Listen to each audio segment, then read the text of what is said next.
Boa noite Angola, boa noite Cabo Verde, boa noite Moçambique, boa noite África. The last 5 years have been adventurous times for Angola, and it appears as though Angola is headed in the right direction.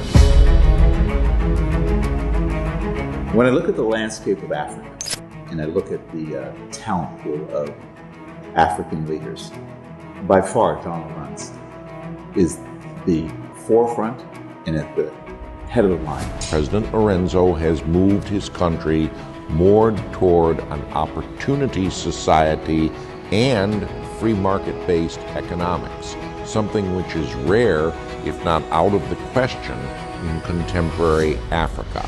Down a travel ban on 8 African nations. They get determined. If you see what has happened in Angola in the past 5 years, you realize that though it has not been perfect, if you see how the country has moved, you realize that the fight against corruption has been a key driver of the current administration. Fight against corruption, trying to strengthen democracy, and those are the things that the Biden administration is looking at. Democracy has not been friendly to the African continent.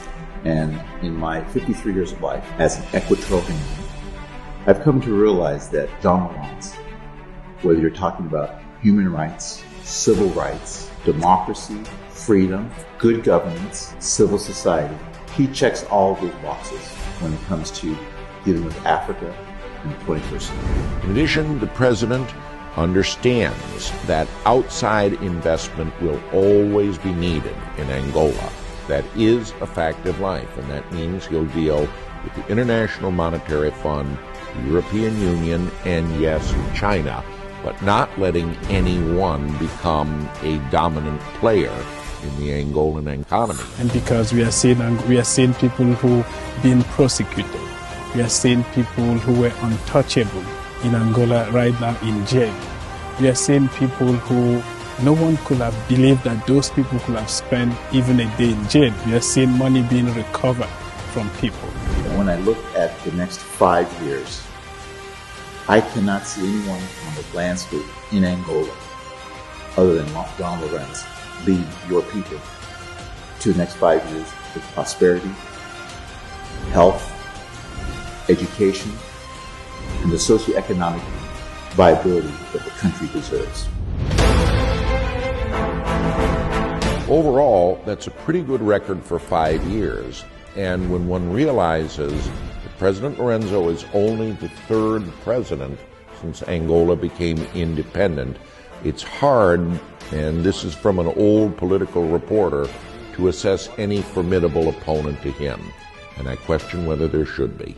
As you know, 38 years of the previous administration, or however many years, you can't undo that in 5 years. So I hope that the very sensitive, sensible people of Angola will realize that in 5 years, he's made progress.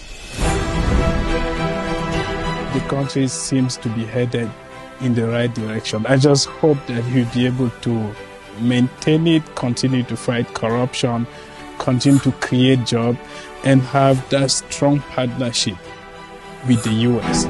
As someone who has watched African politics for the last 30 years, I honestly cannot think of any other person whose music and words with regard to his ambitions, his pledges as a candidate, and what he's put in effect as a president.